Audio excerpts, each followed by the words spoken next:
A paz do Senhor, boa tarde, mais um dia com a nossa leitura, né? E aí, deixa eu me apresentar para quem não me conhece, eu sou a Ana Paula, eu tenho um grupo no Facebook de Mulheres Virtuosas, um grupo de devocional, que todo dia nós oramos e buscamos mais a Deus, né?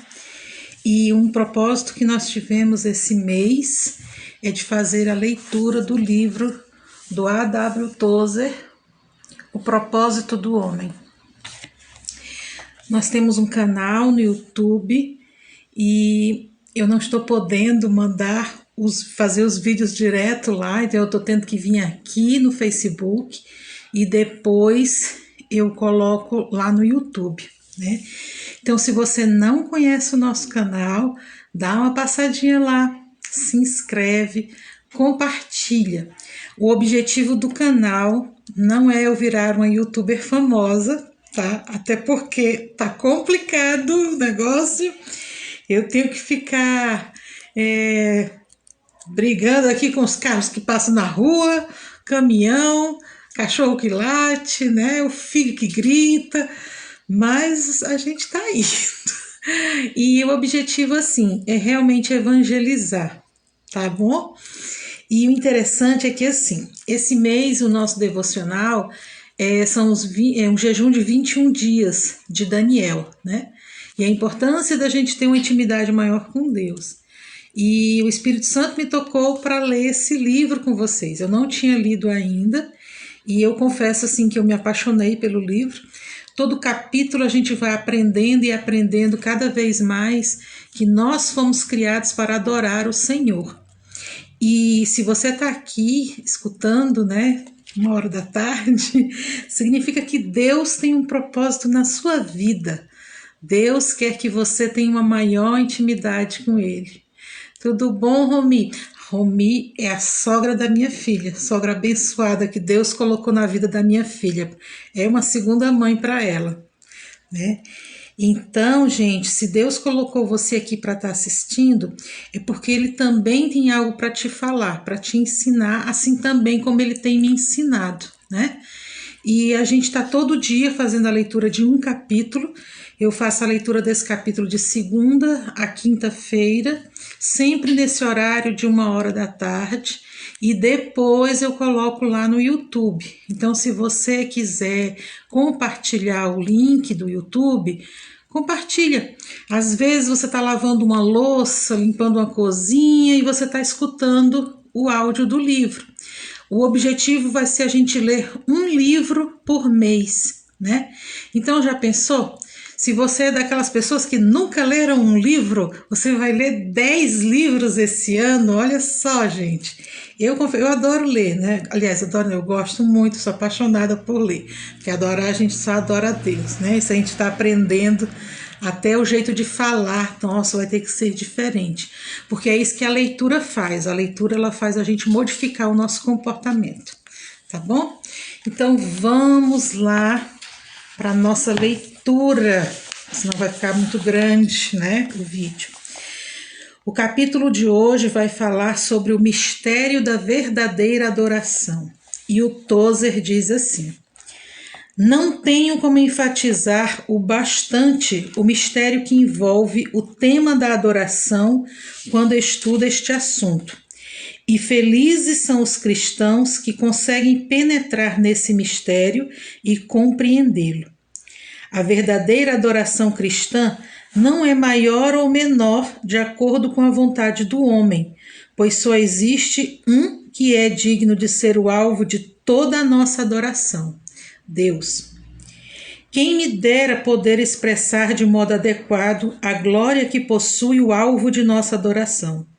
Se pudéssemos explicar esses milhares de atributos que habitam na luz inalcançável, onde não podemos viver e nenhum homem pode ver, plena eternidade, onisciência, onipotência e soberania, nós nos humilharíamos muito mais perante o Senhor. O povo de Deus não é tão humilde como deveria ser, e creio que é por isso que não conseguimos contemplar toda a soberania do Altíssimo. Somos ensinados a adorar o Criador, mas fico imaginando como seria se nós, cristãos, nos prostrássemos perante um homem e disséssemos o que o salmista falou para o Altíssimo: o teu trono, ó Deus, é para todo sempre. Não existe outro homem perante o qual me prostrarei com grande expectativa e direi Deus, senão diante do homem Cristo Jesus, aquele que os profetas viram em visão e a quem exaltaram. A ti pertence o trono, ó Deus. Todo mistério gera um clima de confusão, mas como podemos sair desse estado de confusão se existe um só Deus e não outro? Como declarar que Jesus é um homem se fomos ensinados a jamais adorar o homem? Como nos prostrar diante dele e adorá-lo? Eis aqui o grande mistério. Descubro minha cabeça perante ele, prostro-me, tiro as sandálias dos meus pés diante da sarça ardente, mas confesso que não entendo isso. Esse mistério envolve meu coração e me prostro em reverência e submissão. Em termos simples, o mistério é que o Senhor e o homem são uma só pessoa, não duas. Tudo que é Deus e tudo que é homem se fundiram, eterna, inexplicável e inseparavelmente em um homem, Jesus Cristo. Quando nos prostramos diante do homem Jesus Cristo, na verdade, prostramo-nos perante Deus. O Antigo Testamento faz uma ilustração disso usando Moisés diante da sarça ardente em Êxodo capítulo 3. O fogo ardia na sarça, mas ela não se consumia. Moisés, então, instintivamente, prostrou-se diante da sarça e adorou a Deus. Ele entendeu que o Altíssimo estava naquela vegetação. A sarça era uma planta comum, até que Deus se manifestou nela e a incendiou. Alguns poderiam até ter acusado Moisés de idolatria, os que não pudessem ver a sarça ardente, pois não sabiam que o fogo que ele estava adorando não era outro senão o próprio Jeová. Suponhamos que houvesse ali alguns israelitas que conheciam os ensinamentos de Abraão, para quem somente um Deus deveria ser adorado. Digamos ainda que eles vissem um homem prostrado perante uma sarça, com as mãos no rosto, escondendo sua face, mas não conseguissem ver o fogo. Eles diriam, e com muita coerência: o que você está fazendo adorando esta sarça? Você é um idólatra, não conhece as Escrituras. Entretanto, é claro que Moisés conhecia as Escrituras muito mais do que os outros e sabia que a sarça e o fogo se uniram e começaram a arder antes mesmo de ele chegar, tornando-se basicamente um. Ali estavam a natureza da sarça e a de Jeová fundindo-se em uma só. A planta não se consumia, mas Moisés não estava adorando a sarça, e sim o Deus que nela estava. Foi por isso que ele se prostrou diante dela daquela circunstância. Reconheço que esta ilustração é inadequada e imperfeita, mas assim que o fogo deixou a sarça, ela voltou a ser uma simples vegetação, e nenhum homem deveria prostrar-se diante dela para adorá-la novamente. Esta é uma figura da volta de Jesus. Jesus é realmente Deus e possui todos os atributos da deidade. Embora ele fosse homem, na mais perfeita acepção da palavra, também era Deus, no sentido mais amplo desse vocábulo. No Novo Testamento, Jesus equivale à sarça ardente do Antigo Testamento. A grande diferença é que a sarça ardente foi uma experiência passageira, enquanto que Jesus Cristo é tanto Deus como homem por toda a eternidade. Jamais houve uma separação entre eles, a não ser naquele momento terrível na cruz, quando ele clamou: Deus meu, por que me desamparaste? Ele levou todos os nossos terríveis e putrefatos pecados sobre seu santo ser e ali morreu. O Altíssimo voltou as costas para seu Filho, mas sua deidade e divindade nunca se separaram. Hoje eles permanecem juntos como um só. Quando nos prostramos perante esse homem e dizemos: meu Senhor e meu Deus, teu trono, ó Deus, é para sempre e eternamente. Estamos falando com ele por meio do mistério da união teantrópica entre o homem e Deus e o homem na pessoa do Filho Jesus Cristo, a quem adoramos em meio ao mistério e com temor. Adoramos não o homem, mas o Deus em carne. Oi, Josi, tudo bem, minha amiga? Vamos continuar então com Tozer. Por mais que eu tivesse muitas razões para não crer na Bíblia, ainda assim creria no Salmo 45 e em Isaías 53. Veria como os profetas previram ao longo dos séculos e anunciaram o grande mistério daquele que é conhecido como Cristo. Esses homens de Deus o descreveram com um romantismo e uma beleza radiantes e como uma deidade encantadora. Eles disseram que Cristo seria justo, nobre, gracioso, majestoso, verdadeiro, manso, amoroso, alegre e saudável. Não há palavra na língua humana que possa descrever a grandeza desse que conhecemos como Cristo. E depois de algum tempo, até os profetas pararam de tentar descrevê-lo. Se eu procurasse no dicionário termos para descrever alguém ou alguma coisa, de bom grado me prostraria se encontrasse algo assim. Ele é justo e nobre, mas ao mesmo tempo gracioso. Ele não é um rei arrogante que olha o mundo com desprezo, mas um rei cheio de graça, e sua graça de modo algum diminui sua majestade. Ele é verdadeiro e manso. Oi, Maria de Lourdes, a paz do Senhor. Gostaria de escrever um hino ou um livro, pintar um quadro ou compor uma música sobre isso. A mansidão e a majestade de Jesus. É raro encontrarmos mansidão e majestade reunidas. A mansidão estava na sua humanidade e a majestade na sua deidade. Ele era um ser humano como qualquer outro, mas também era Deus. E em sua majestade apresentou-se diante de Herodes e Pilatos. Quando ele vier lá do céu, voltará em sua majestade, a de Deus, ou seja, a do mesmo Deus que se fez carne. Nosso Senhor Jesus Cristo é majestoso e manso. Diante dos seus inimigos, ele se apresenta em sua majestade, mas diante dos seus amigos, ele os saúda com mansidão. Você pode provar qualquer um dos dois lados de Jesus. Se escolher seu lado manso, também provará o majestoso. As prostitutas foram até ele, assim como as criancinhas, os políticos, os enfermos, a mulher do fluxo de sangue e o homem possesso de demônios.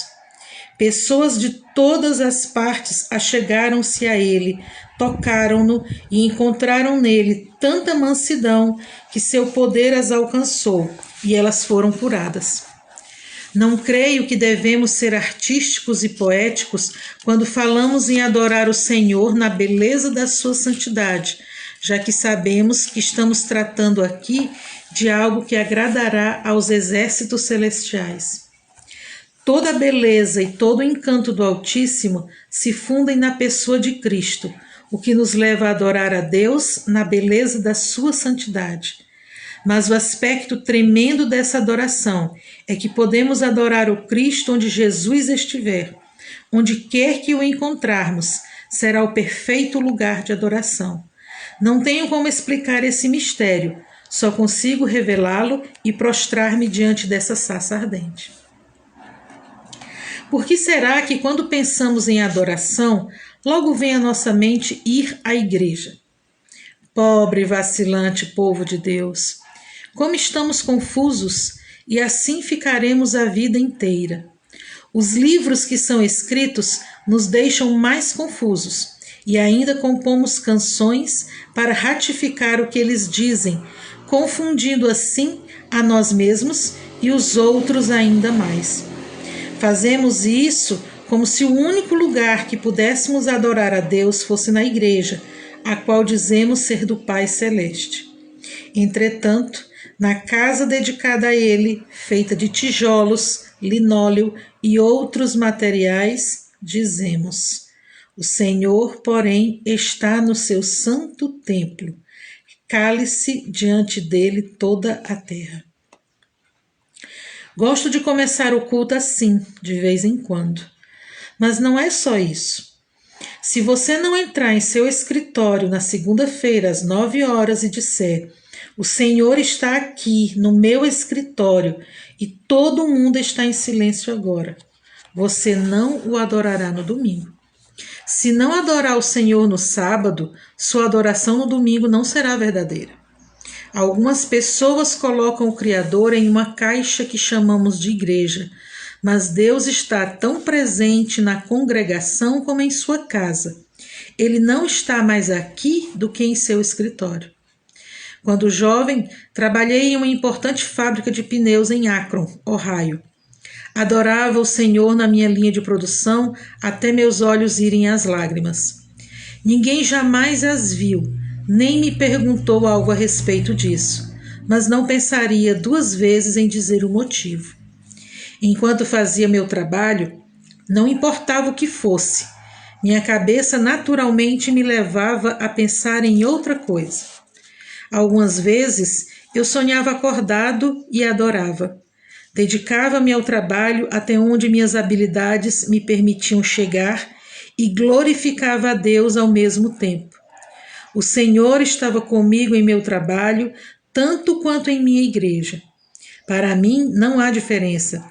Se o Altíssimo não está na sua fábrica, na sua loja ou em seu escritório, ele também não estará em sua congregação quando você estiver lá. Sempre que adoramos o nosso Deus, o suspirar das canções terrenas faz soarem os órgãos que estão no céu. Tudo que há na vida, todo homem e toda mulher devem adorar a Deus. Fé, amor, obediência, fidelidade, conduta e vida devem estar voltados para a adoração a Ele. Se existe algo em você que não adora o Todo-Poderoso, então não existe nada que você também que o adore direito. Se adora o Pai somente em algumas áreas da sua vida, então não o adora como deveria. É uma grande ilusão pensar que o único ambiente em que podemos glorificar o Senhor seja na igreja, na presença dos mortos ou em meio a algo sublime. A adoração está em nosso coração, por isso podemos levá-la aonde quisermos. Conheci pessoas que pareciam muito espirituais quando subiam ao monte para orar. Lembro-me de que meu grupo foi surpreendido por uma tempestade certa vez em um monte da Pensilvânia, e eu podia vê-la lá de cima. Não sei a quantos quilômetros de distância ela estava. Acho que a uns 80 quilômetros de onde nos encontrávamos, mas conseguia vê-la. Nós nos apertamos junto a uma rocha enquanto a tempestade e os granizos nos atingiam. Eles caíam com tudo sobre nós e nos espremíamos junto ao carro ou a uma rocha enquanto aquela grande tempestade descia com toda a sua fúria sobre o monte. Não preciso ver uma tempestade no monte para compreender como Deus é zeloso. As estrelas e suas constelações, o bebê que chora copiosamente, as flores que desabrocham e a fina neve que cai também mostram isso. Não precisamos fazer nenhum drama para entender que isso é verdade. É uma grande ilusão pensar que somos espirituais só porque temos uma sensação poética quando surpreendidos por uma tempestade ou uma chuva de estrelas.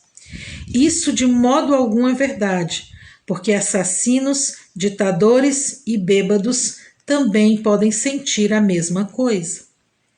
Jamais houve um bêbado que, voltando a si, não tenha sentido algo parecido, ou um ditador que, retornando para casa, depois de haver ordenado a morte de várias pessoas, não tenha tido uma experiência como essa ao ver algo assim. Isso pode não ser concebível, mas é adoração, meu irmão. Contudo, a adoração que agrada ao Senhor é aquela que inunda todo o nosso ser. Nenhuma outra forma de adorar agradará a Deus enquanto houver algo em mim que lhe desagrade. Não posso separar minha vida por áreas, ou seja, adorar o Senhor no domingo, mas não na segunda-feira. Não posso adorá-lo com meus louvores e desagradar-lhe com a maneira como lido com os meus negócios. Nem adorar o Altíssimo em silêncio na igreja do domingo, ao som dos hinos, e no outro dia desagradar-lhe em tudo o que faço. Nossa adoração só será totalmente agradável ao Todo-Poderoso se não houver nada em nós que seja reprovável para Ele. Paz do Senhor, Juliette. Seja bem-vinda, minha querida. Sem Jesus Cristo não há bondade. Por isso não tenho de me desculpar quando digo que nossa adoração ao Senhor tem de ser completa e envolver todo o nosso ser. Se não glorificarmos a Deus com tudo que há em nossa vida, nenhuma adoração que vier de qualquer área dela será aceita pelo Pai. E embora a adoração seja um desejo natural dos cristãos, podemos empregar certos métodos para adorar. Creio que uma preparação individual é algo essencial para glorificarmos o Altíssimo. No entanto, esse treino nem sempre é algo prazeroso, pois envolve certas mudanças radicais. Algumas coisas em nossa vida precisam ser destruídas. O Evangelho de Jesus Cristo não é somente construtivo, mas destrutivo também, pelo fato de aniquilar determinados elementos que não podem fazer parte de nós, pois impedem nossa adoração. O fogo na sarça ardente só consumiu os elementos que não eram para estar ali. Então, quando aceitamos a obra que o Espírito Santo quer operar em nós, ele começa a tirar da nossa vida esses elementos que impedem a nossa adoração. E isso é agradável para nós e aceitável para Deus. Muitos se enganam, incluindo em sua adoração algum tipo de magia. É como se algumas palavras e frases carregassem certa substância mágica para certas pessoas. No entanto, não há mágica alguma na fé ou no nome de Jesus. Repetir determinadas frases ou até mesmo alguns versículos específicos da Bíblia não tem qualquer efeito miraculoso em nossa vida. E é por isso que a palavra se refere a esse comportamento como vãs repetições. Lá em Mateus 6, versículo 7. Alguns até pensam que estão adorando em nome de Jesus, só que não estão fazendo necessariamente segundo sua natureza. Nome e natureza são a mesma coisa na Bíblia. É impossível separar o nome e a natureza de Jesus. Quando pedimos algo em seu nome, não significa que estamos pronunciando o nome Jesus, mas que clamamos por alguma coisa de acordo com a natureza dele. Entoar o nome Jesus não tem poder algum. Todo aquele que em oração pedir segundo a sua natureza e de acordo com a palavra de Deus, receberá o que pediu. Não devo viver de modo contrário à natureza de Jesus em uma segunda-feira durante o dia e à noite, quando tiver algum problema, prostrar-me e clamar seu nome, achando que há alguma magia nisso. Desse modo, vou me sentir decepcionado e frustrado, pois se não vivo por esse nome, não posso orar de maneira correta, invocando-o também. Não temos como viver segundo a nossa natureza e adorar de acordo com ela. Quando há harmonia entre a natureza de Jesus e a nossa, pelo agir do Espírito Santo, começamos a sentir o poder do seu nome. A Bíblia nos ensina de modo bem claro em 1 Coríntios, capítulo 2, versículo 16. Nós, porém, temos a mente de Cristo. Então Paulo diz, aos quais Deus quis dar a conhecer qual seja a riqueza da glória deste mistério entre os gentios, isto é, Cristo em vós, a esperança da glória. O mesmo mistério que uniu Deus a seu Filho também nos une a Jesus. Eu só vou dar uma paradinha para a explicação aqui, porque aqui, gente, o que é que ele quer dizer, o autor, né? Vou dar um exemplo, bem distorcido, mas eu vou dar um exemplo. Digamos que uma irmã se apaixona por um irmão, né? E esse irmão é casado. Como é que ela vai pedir a Jesus, né, que o homem se separe da esposa e dos filhos e vai casar com ela, né? Então ela vai dizer, Pai, em nome de Jesus, que o fulano venha ser meu marido. Então, não é, o nome de Jesus não é uma palavrinha mágica que você pode estar usando à toa. Então, por isso que o autor, o Tozer, ele está dizendo, quando a gente vai orar, a gente tem que estar de acordo com a palavra de Deus. E de uma maneira bem correta, bem... Voltou? Então, vamos continuar, né? Sei que o nome de Jesus está acima dos nomes de todos os reis e todas as rainhas, dos arcanjos, presidentes e primeiros ministros. Ele está acima de Moisés, Arão e dos que foram famosos no mundo inteiro. A Bíblia declara em Filipenses, capítulo 2, versículos 10 e 11, que ao nome de Jesus se dobre todo joelho e toda língua confesse que Jesus Cristo é Senhor, para a glória de Deus Pai. E diz ainda que Cristo cortará os céus e atrairá para si todas as nações da terra, que se prostrarão perante ele, e ele será seu soberano juiz. Também sei que não podemos usar nenhum truque religioso para tirar vantagem desse nome. Tudo em nós deve resumir-se a ele, e não podemos descansar até que todas as áreas da nossa vida estejam em Deus e aquilo que diz respeito a ela seja para a sua honra. Você honra a Deus em seus empreendimentos e projetos? Você mesmo tem honrado ao Senhor? Se não o fez, então não vive para Ele, nem o honra. Se não glorifica o Todo-Poderoso em suas atividades diárias, também não pode honrá-lo com sua vida. Você compra e vende, faz de tudo, tenta daqui e dali, mas em nada disso consegue agradar ao Criador. E quanto à sua relação com o sexo oposto? Como podemos adorar a Deus se nossa relação com o sexo oposto não agrada ao Altíssimo? Não sou puritano, mas creio que o relacionamento que temos uns com os outros deve ser correto e puro em todos os sentidos.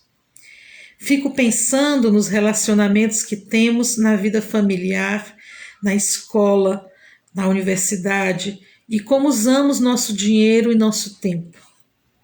Será que temos agradado ao Pai Celestial em todas essas coisas?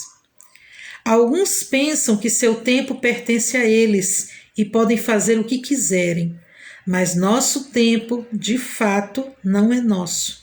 Ele pertence a Deus, pois foi o Pai quem o criou. Se Deus lhe der mais alguns anos, lembre-se de que eles não são seus. Você tem de honrá-lo com seu tempo, sua casa, seu trabalho. Tudo que diz respeito a você deve glorificar o Senhor. Se você quiser morrer bem, tem de viver bem. Se quiser ser justo quando for velho, também precisa agir dessa maneira enquanto for jovem. Você não adorará corretamente em todos os lugares até que glorifique a Deus corretamente onde quer que você esteja. Se não é capaz de adorá-lo na cozinha, por exemplo, então não pode fazê-lo bem alto na igreja. Como é terrível essa ideia de que os cristãos servem ao Todo-Poderoso conforme lhes convém. Será que parecemos seguidores daquele que não tinha onde reclinar a cabeça até que a repousou na cruz quando morreu? Então, necessitamos de tempo a fim de nos prepararmos para adorar, provar e escolher de que maneira faremos isso. Graças a Deus ainda há tempo. Não sei se seremos chamados para o Pai em breve, mas sei que ainda há tempo. A verdadeira adoração que agrada a Deus não é um refletor que aponta somente para uma área do nosso viver, mas sim é refletida em toda a nossa vida. Vamos orar? Ó Deus, humilhamo-nos perante este mistério que nos une a Ti. Adoramos a Ti não segundo o nosso entendimento, que é imperfeito, mas em espírito e em verdade. Honramos a Ti em nosso coração. Prostramo-nos perante esta sagrada sarça ardente e escondemos nosso rosto com temor e reverência. Em nome de Jesus, nós oramos. Amém. E então, você gostou da leitura de hoje? Deixa aqui nos comentários o que você aprendeu, né? Eu confesso que teve momentos da leitura em que lágrimas vieram aos meus olhos, porque Deus amou a gente de uma maneira tão profunda que Ele enviou o seu único filho para morrer numa cruz por todos nós. Eu fico imaginando o sofrimento dele e eu escutei no começo do ano uma pregação do pastor Marcos Feliciano, gente, que eu vou dizer para vocês uma coisa. Se eu não, mesmo assim, eu não fosse convertida, não conhecesse Jesus e eu escutasse aquela pregação, eu nunca mais seria a mesma. Porque teve uma hora que o pastor Marcos Feliciano disse assim, depois de tudo que Jesus sofreu, porque ele foi contando na pregação toda a questão dos pregos, dos espinhos. Gente, você ia escutando e você ficava imaginando como é que Deus consegue amar a gente tanto para mandar um filho. Eu jamais faria isso, nunca, né?